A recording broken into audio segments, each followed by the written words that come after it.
Okay, this has been a lot of work. Welcome to the Jacobson Project, and we are at the end. Not the end of the Jacobson Project, we are at the end of this tiny home build. It's been 3 years. We started around, 6 months into COVID, and it's added up to about $25,000 out of our pockets. If you want, go back, if you're new here, go back to the beginning and check out some of the episodes. We have some fun ones. You can pick through those episodes and see how we accomplished this goal of having a tiny home in northern Wisconsin. We call it the tiny cabin, but it's basically a modern tiny cabin, tiny home. We want to show off everything that is included in this place and what makes it such a great off-grid property. It's just Lloyd and I here at the moment. Kim is back home working. It's a Saturday and she does have to work on Saturdays sometimes. She is going to be chiming in and helping out with some of this tour. So hang on 1 second. I'll be right back.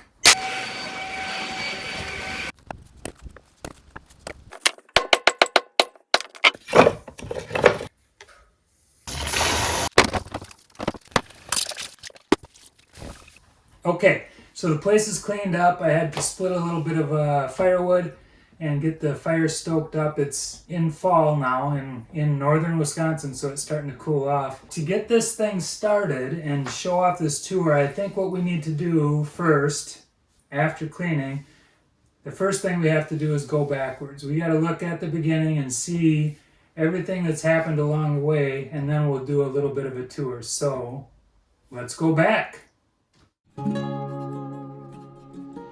Through COVID, fear, frustration, and self-doubt, Kim and I took on what some would describe as a boatload of pain and suffering. The goal of creating our own slice of off-grid heaven was guided by daydreams and naive expectations. The only thing we had on our side was some homegrown skills and a little drive and determination not to fail. How did we convince ourselves this was possible? Rehab an old run-down chunk of farmland in northern Wisconsin and slap a box trailer with a bed in it? Exactly. We didn't think this through. The self-doubt, fear, and insecurities driven by the unknown didn't seem to have much of an effect as we pushed forward with blue skies powering solar panels and bountiful gardens fueling our systems. A hairstylist and a designer or wannabe engineer seemed to be just the right combination for renovations, inspirations, and fabrications. With a little helping hand from the folks for direction in ensuring our choices wouldn't get us killed, the goal seemed easy and the budget wouldn't send us to the poorhouse. Timelines shifted by inflation and the remote location helped slow things down. Our only advice for others would be to set your money and deadline, but double them for a realistic due date. Could we really spend only $10,000 and finish this tiny home cabin in 2 years? Hell no, not even close. But we did have fun along the way and even enjoyed the failures that only spurred adjustments and improvements to our plans. As the seasons changed and the months passed, we saw our little slice of heaven transforming from a junkyard into a beautiful chunk of land, and the tiny home cabin began to take on some luxuries. Wood heat fueled by oak, elm, and wood scraps from the project. The sun gave us light even in the darkness of night, and Kim's green thumb provided the garden snacks fueling our drive to keep pushing forward every weekend. How many hours did we accumulate over the 3 years? That's difficult to add. Our best guess is 4 to 8 hours per week, plus the time spent at home planning our next moves and documenting this harebrained idea on the YouTubes. What a fun hobby this has become. The entire project has changed us more than we've shown on our videos. The work has become the source of physical and mental fitness. Our getaway spot eases the stress accumulated from our day-to-day routines. I've personally never been big on hobbies and filling time with additional work, but seeing what we've been able to accomplish in our spare time has driven us to make even more changes at home and given us an entirely different outlook on nutrition and how we spend our time and energy. Jake, my dad, is probably the hardest working guy I know. At times throughout my life, I've often wondered why he is always working on projects. It seems endless. I know now that it is the ongoing learning hobby, gaining skills and knowledge on fixing and maintaining the things that you love and have worked so hard on. No need to hire someone to build your dreams. Just build them yourself. It's a lot more fun that way anyway.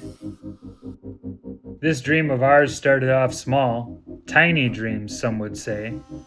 I didn't ever imagine that building a tiny home would take this much effort. If you decide to do a project like what we've done, be aware that it has all the same home systems as a full-size home, and a few of those require some additional research and understanding. Just remember, build your own dreams, no matter how large or tiny. Accept help when needed, and know who can give you the correct answers to any questions that may come up. All the donations we've received have helped the overall cost and boosted our spirits, knowing that we had onlookers and people that wanted to see us succeed. All the likes, shares, and subscribers is just icing on the cake, and we hope that our project has inspired our friends and family and even the people we've never met. Is the American dream dead? Ours isn't. American dreams are whatever you want them to be. Ours just happens to be a tiny off-grid cabin built for two and two German wire-hair pointers. High five to that. The funniest part of this project is that you would think that the time and energy would have worn us down. See you next time from the insulated tiny home. People. There were definitely some difficult times, blood, sweat, and tears, as I like to say, but the success and joy of every accomplishment seemed to just help things along, and we only became more inspired to push towards the finish line. More progress equaled more comforts, and a weekend destination that was evolving into the go-to spot we missed dearly when taking time away. As this project started to wind down, we found ourselves being able to focus on other tasks, further developing trails and land and making improvements to the property. The tiny cabin is just a small part of this process, a luxury. All the comforts of home, and it didn't require a huge loan or even prevent us from travel or other sacrifices. I guess our priorities have changed a bit since 2019, but not because of this project. When the world was seemingly coming to an end in 2020, we rolled up our sleeves and pushed towards a brighter future. This property isn't a hideout, it's a quiet retreat, somewhere we can avoid the news and overly processed doom and gloom. More than anything, we want anyone that is checking out our project to look at the brighter side of things. Yes, there is no substitute for hard work and dedication. There is nothing more satisfying than a job well done. The future is what you make it, and nobody can talk us out of our dreams. Onward and upward to everyone. Now let's get back to this tour so we can get cracking on the next steps in this project, or even take on a new one. We're graded! So you ready to be done with work for the day? Yes. Don't worry about that. Makes it all worth it, right? When it comes together and it looks good.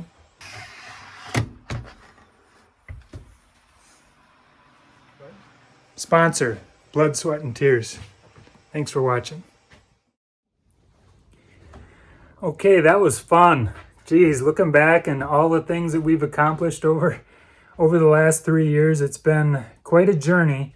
And man, so happy with how this place turned out. Okay, now let's show it off in a little more detail. What this place has and how it functions.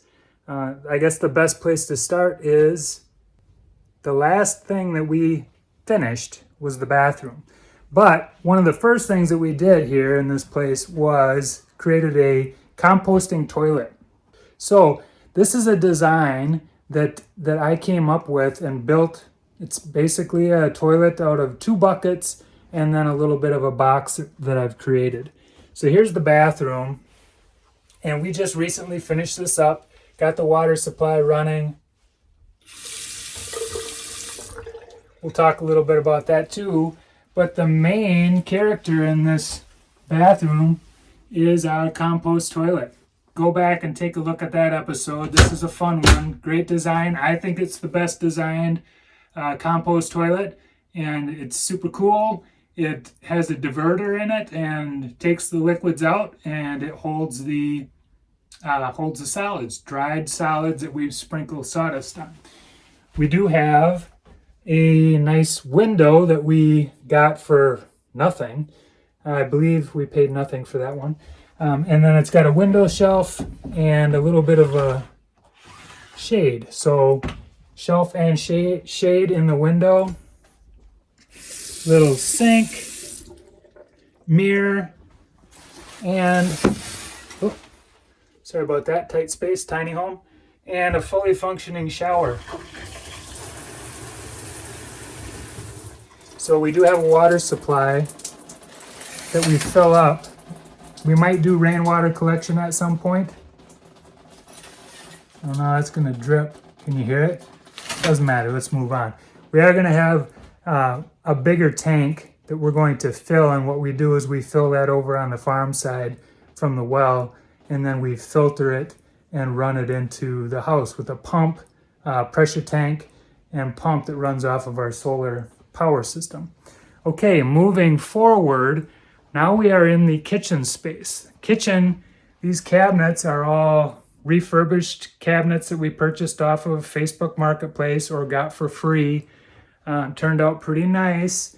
Kim worked really hard on sanding and repainting. The paint's held up great. So super happy with how it all looks and functions. This too, as you saw when I was doing dishes, we have running water. This old farmhouse sink, as you can see, it's not perfect. Got this one from a place down in Durand, Wisconsin. Person had it for sale on, I think they were advertising a little bit of an estate sale or a garage sale. And we got that, built it into the whole thing. One awesome feature about this kitchen is this slider, this cutting board that I've created that fits right in that groove, and it kind of extends the counter space and can shrink down that sink. So, very cool feature.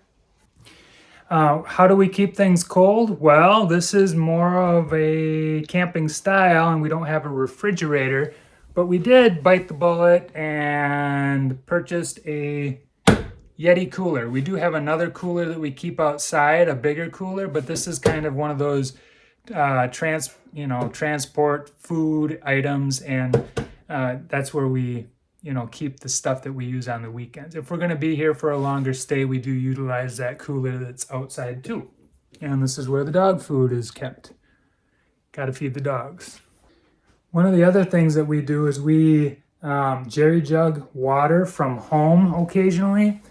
Usually we'll bring up drinking water, and we just use these jerry jugs. And then we have purchased this. It's not a Berkey, it's in something we got off of Amazon, but it seems to work really great for drinking water. And we do run it through that. That holds our drinking water. It does filter it, but it is drinking water from home.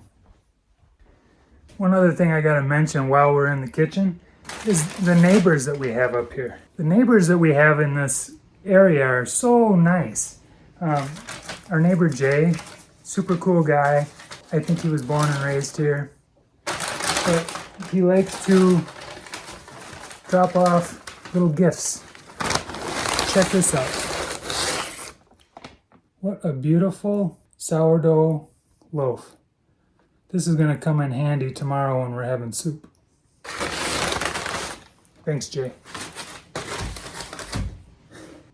This is our unfinished space above the bathroom. Eventually, we might do another sleeping space up there. I have plans to extend this cabinet all the way up to the ceiling, and then you would have a closet that you would access from up in there, and we could, might do fold downstairs, but that's off in the future.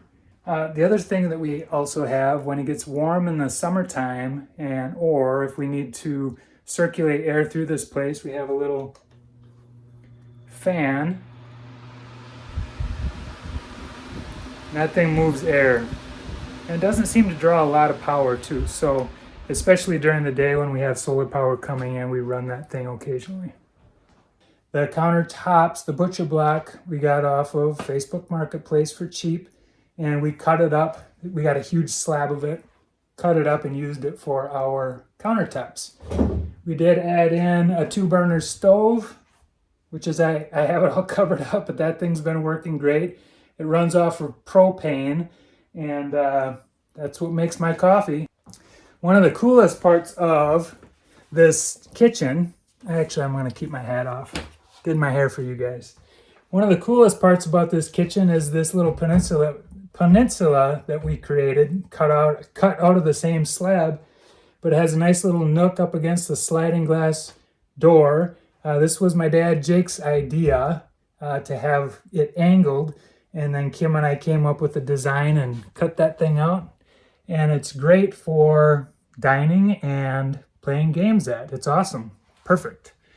The other thing is our humongous wood stove. Everybody thinks this thing is overpowered, but it gets really cold here in northern Wisconsin in the winter, and we figured it out so we can, shut that thing down and it can heat it as much as we want or as little. We did almost cook ourselves to death one night, but I think we have it figured out now and we can regulate it.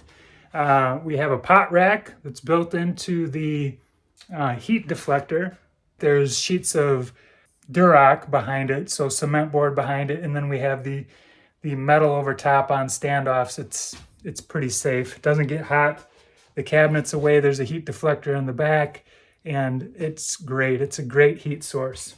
Okay, moving forward, we have Lloyd. Lloyd boy likes to lay on the couch, and that's fine. He's okay. He can do that. He's a good boy. He's not very talkative today. He might be under the weather. The other thing we have is a big old flat screen that we watch our Wisconsin Badgers on and YouTube channels. So if any of you YouTubers are here watching, yes, this is, Saturday mornings from about, I get up at 5, I get up early, but from about 5 until about 6:30 sometimes I'll watch YouTube shows, and it's a great place for us to unwind at night and watch a movie or whatever. That all runs off of our solar power, and we'll talk about that in a little bit. A nice long couch. This is our couch that somebody as tall as 6'4" can lay on. I can lay all the way out on that thing. So we have one other sleeping space for visitors. My cousin has slept on that a couple times. And then we have, don't look at these marks. I still got to sand that off, and I don't want to do it because it's going to make a big mess, but eventually I'll sand these off, and we do need to put some, we do need to seal up these 2x6s. So beyond that, I think I have everything covered. This is our stairwell, our stairwell and our closet space, which has come in really handy. And you might be asking, okay, why do you have the stairs built right across the closet space? And the reason that we did that is because, well, first of all, it's not a big deal. You can reach in and grab things as needed. One of the best features of this tiny home is how these stairs fold. We built these stairs and they lock to this little landing. Stairs fold back and up against the wall, and now we have full access to the closet space. Really cool. Easy to do, easy to access. And the reason I did that more than anything else is this is where the power, our little solar power station sits. This is where all the power comes in from the solar panels. We can also hook up to our gas generator if there's not enough sunlight to, keep us going for multiple days. This is old school EcoFlow Delta. You can look back, and actually I never really did a highlight of that system, but we probably will upgrade at some point, but this has worked out just fine for us. It's more of a camping setup. You plug in, we have the solar plug coming in, plugs into the side, and then we hook up to our circuit breaker box, and that distributes the power throughout the house. We also have a separate, it's not a inverter, it's a converter back to run the pump, the water supply pump. I'll just show you quickly how I hook up. Hopefully you can see this okay. We have this plug that comes in, hooks up to the side of this thing, and then we have a plug that comes out of the circuit breaker box. Yeah, we have power coming in. Everything's good. So that thing's it's pretty light, but it's one of those things you don't want to hurt your back. So fold the stairs back and you hook it up and it's good to go. Stairs fold down and you lock them. Okay, so we're gonna head upstairs where Kim is, and she's gonna do that part of the tour. Hello, and welcome to our loft space up here in the tiny home.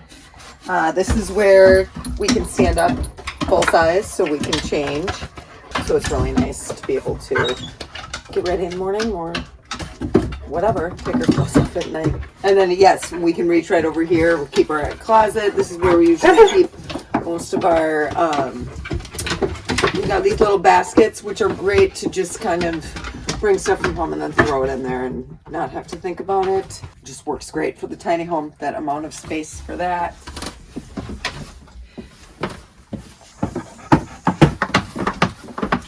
And then up here is our bed. This is a queen size mattress. It's fantastic. This is the best sleep that I ever have had is here. Sleep is amazing up here. One of my favorite things, I have to sleep with a fan. And we had a different fan that we had connected here, but it took up too much power. So we got this awesome little guy. This is from an actual boat. It's a boat fan. So it uses less power and then we can maneuver it. And you can kind of do this, do that, do a little that, do a little that if you want. But it's great. I love it. If you like me and you have to sleep with a fan, it's fantastic. Also the cross breeze, opening up these windows, it's just amazing. You know, so during the summer, fall, spring, sometimes winter, it is wood heat. So a lot of times we have to open them up and it's awesome. Just gives you this really fantastic cross breeze. And then he built these awesome little shelves for me so I can keep my books in there. This is a great book, The Well-Gardened Mind. I would recommend it. My books, some garden stuff, atlas, all just little things that I don't mind having out in the open. Yeah, so that's great. And then he also built this fantastic table that I love. And it's great. Put your water, your books, whatever on it. Then we've got our thermometer so we can see the inside temperature and outside. So that's great. We know what's going on. And then I can always peek over there to see what's going on too. So you always want to see what the dogs are doing. My only complaint, which anyone knows, is when you have a bed that, butts right up to a wall. It's a total pain in the buttons to make, but it's worth it because this is, it's just a great place to read a book and it's the best place in the world to go to sleep. So I love it.